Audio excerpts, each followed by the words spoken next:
I know there's a sutra called "A True Man Wants a Woman Who Loves Indiscriminately." What does that look like in action for men?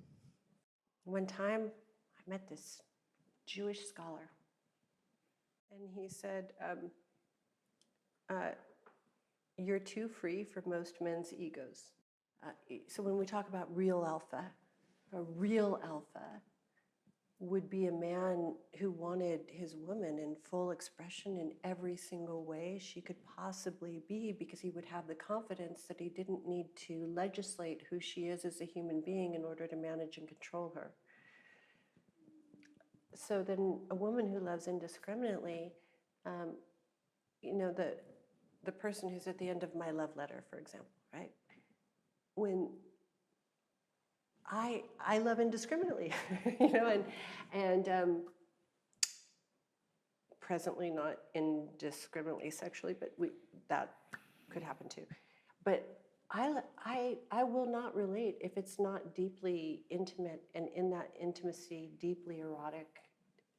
I'm not interested. It doesn't offer me any. Why I could watch soap operas. I'm not.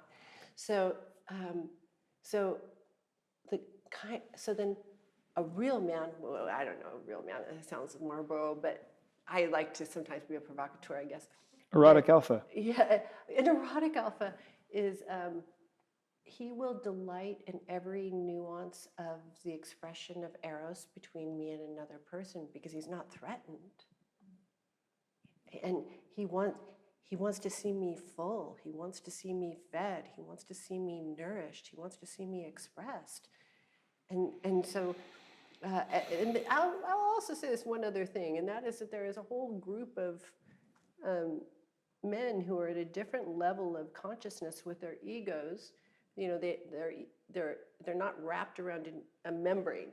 You know, there's not the membrane of the ego that prevents them from having sympathetic joy. Mm-hmm.